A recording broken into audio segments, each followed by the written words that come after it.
এখানে আল্লাহ তাআলা বলতেছে ইল্লা কিলান সালামান সালামা, যারা প্রথম দল থাকবে তার আগে একটা আয়াতে বলতেছেন আল্লাহ তাআলা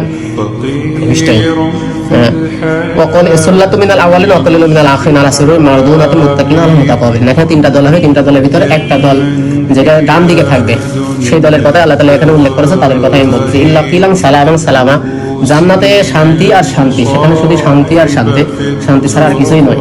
ওয়া আসহাবুল ইয়ামিন, আর তারাই কতই না ভাগ্যবান, কতই না উত্তম। ওয়া আসহাবুল ইয়ামিন, ইয়ামিন শব্দ অর্থ ডান, আসহাব মানে অধিবাসী, মানে কওম, ওই সব অধিবাসী কওমরাও কতই না সুভাগ্যবান ব্যক্তি। মা আসহাবুল ইয়ামিন, যারা ডান দিকেই থাকবে, মানে কথাই যারা ডান দিকে থাকবে তারা আছে আল্লাহ তাআলার নৈকট্যবান, মানে বিনা হিসাবে যায় জান্নাতে। সুবহানাল্লাহ।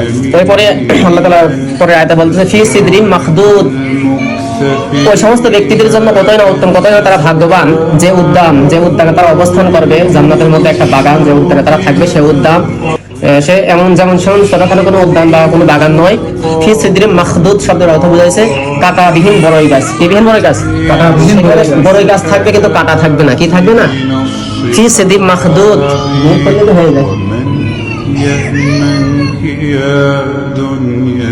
ফি সিদরিন মাখদুদ মানে সেখানে কোনো বড়ই গাছ, উদ্যান, সুন্দর সুন্দর ফলমূল, অনেক রকমের গাছ থাকবে, তার মধ্যে থেকে সুন্দর সুন্দর বড় বড় বৃক্ষ বড়ই গাছ থাকবে, সেই বড়ই গাছে কোনো কাঁটা থাকবে না। আল্লাহ তাআলা বলেন ফি সিদরিন মাখদুদ, সেই উদ্যানে তারা থাকবে।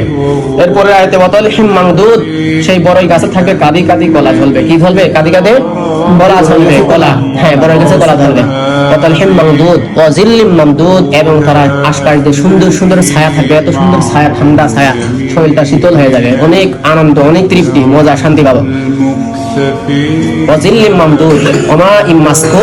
মাসকুব শব্দের অর্থ তার আশপাশ দিয়ে সুন্দর সুন্দর নদী নালা, ছোট ছোট কেনাল থাকবে, সুন্দর সুন্দর রং বেরঙের পানি প্রবাহিত হতে থাকবে, যাইতে আসা যাওয়া করতে থাকবে।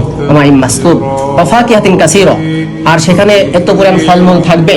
ফাকিহাতিন কাসীর শব্দের অর্থ তো অনেক, বহুত। আমার পাশে হুজুর আছেন, উনি বলেছে এই শব্দের অর্থ আসলে এত পরিমাণ ফলমূল থাকবে এখানে, লা মাকতুআতি ওয়ালা মামনুআ, কেউ কারোর নিষেধও করবে না, কেউ কারোর বাধাও দেবে না, যে যত মন সে তত খাবে, তত মানে পাবে, আনলিমিটেড, এবং কেউ কারোর প্রতি হিংসাও করবে না।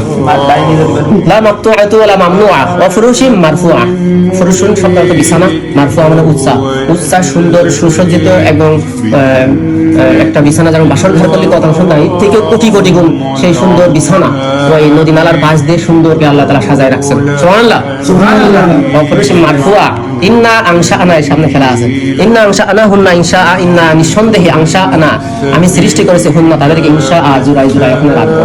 সেই বিছানার উপরে তারা জুরাই জুরাই একে অপরের দিকে হেলান দিয়ে কথা বলবে, কথাবার্তা বলবে।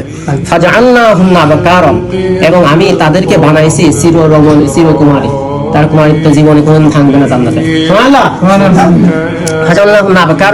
এবং তাদের চোখ, এবং চোখ এমন সুন্দর চোখ আল্লাহ দিয়েছে, বড় বড় চোখ থাকবে, চোখ তাকায় তাকায় থাকতেই মন চাবে তাদের দিকে, এত সুন্দর সুন্দর চোখ, এবং হরিণের মতো চোখ। ইন্নাংশার, আমি এত সুন্দর, মানে ওই সব সাহিত্যিক বাংলা শব্দ আমার মুখে আসতেছে না, আর ওই সব শব্দ লুগার থেকে দেখলে আরো সুন্দর সুন্দর শব্দ এখানে চয়ন করতে পারতাম না।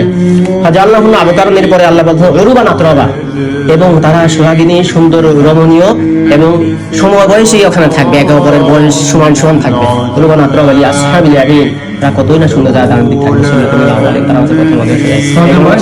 সাদাকাল্লাহুল আযীম।